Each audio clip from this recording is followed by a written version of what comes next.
Assalamualaikum warahmatullahi wabarakatuh. Sebelumnya perkenalkan, kami dari kelompok 2 ingin mempresentasikan dari tugas kontek 10 dan saya sendiri di sini ingin berpatasari dengan NPM 25 10 10 164 dan rekan saya. Saya Muhammad Sanadi dengan NPM 25 10 10 166 dan rekan saya. Saya Susanila Yolanda Putri dengan NPM 25 10 10 168. Dan saya Irfan dengan NPM 25 10 10 167. Baik, di materi ini saya akan menjelaskan tentang teknologi dinamik sejarah, dampak, dan solusinya.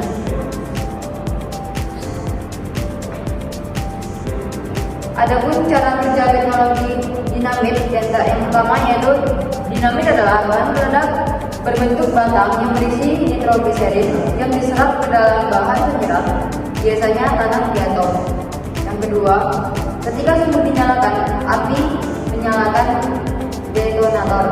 Yang ketiga, detonator memicu reaksi kimia cepat pada nitrogliserin yang menghasilkan tekanan sangat besar, gelombang yang kuat, dan ledakan yang kuat. Jadi keempat, energi ledakan digunakan untuk menghancurkan batu, membuka terowongan, atau keperluan konstruksi lainnya. Adapun hubungan teknologi dinamit dengan Alfred Nobel.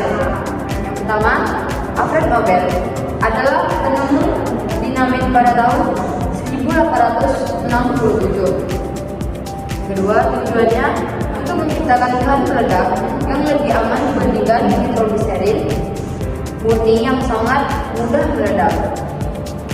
Adapun penemuan ini yang membuat Nobel kaya raya dan kemudian mendirikan hadiah Nobel. Dan adapun dampak negatif dari teknologi dinamit, yaitu posisi suara dan udara,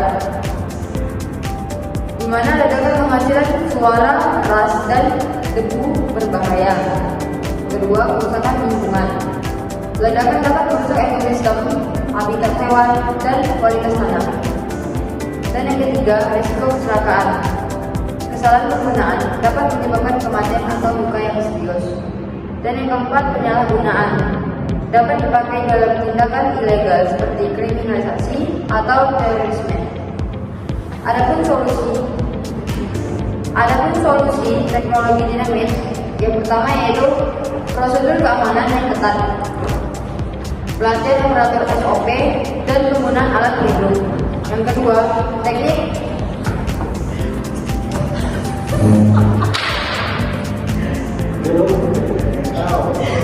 adapun solusi teknik sabar jangan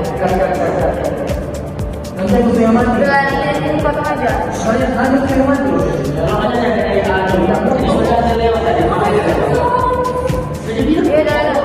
Ya dari saja tadi. Enggak, tadi itu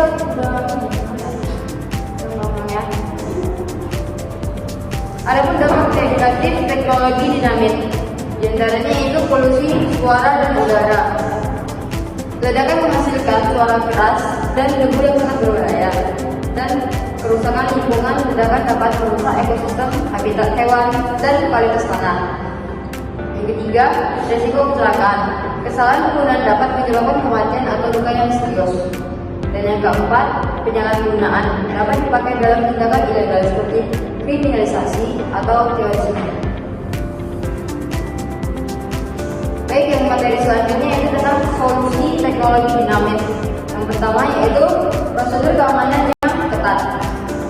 Adapun pelatihan operator, SOP, dan penggunaan alat pelindung. Serta yang kedua itu teknik peledakan ramah lingkungan, mengatur jumlah bahan peledak, lokasi pembubaran yang tepat, dan peredam getaran.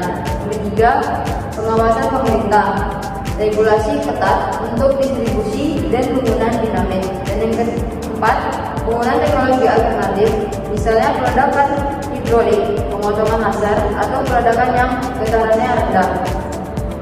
Baik, materi selanjutnya mungkin yang akan dijelaskan kawan saya. Saya akan membawakan materi tentang teknologi windmill. secara terdampak solusinya. Cara kerja teknologi windmill. Yang pertama, memanfaatkan energi angin untuk memutar baling-baling atau blade.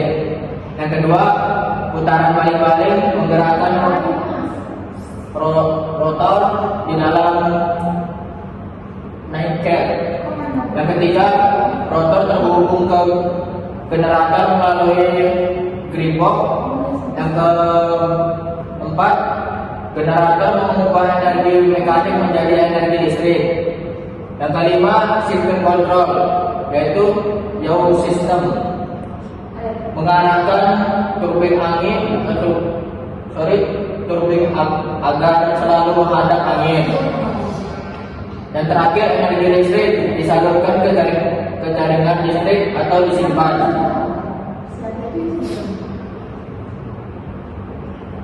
Yang selanjutnya, proses energi windmill.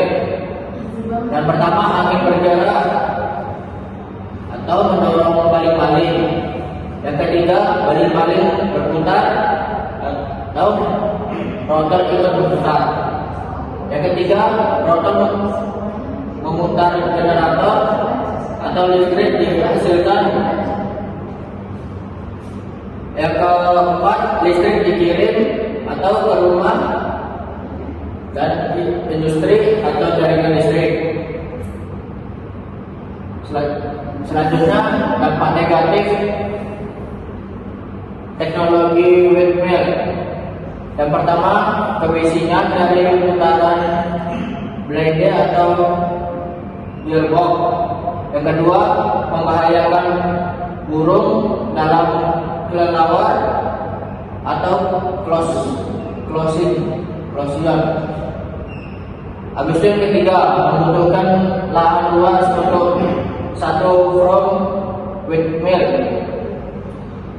Yang kelima, visual pollution atau mengganggu pemandangan. Yang berikutnya, efektivitas tergantung kondisi angin, intermittent.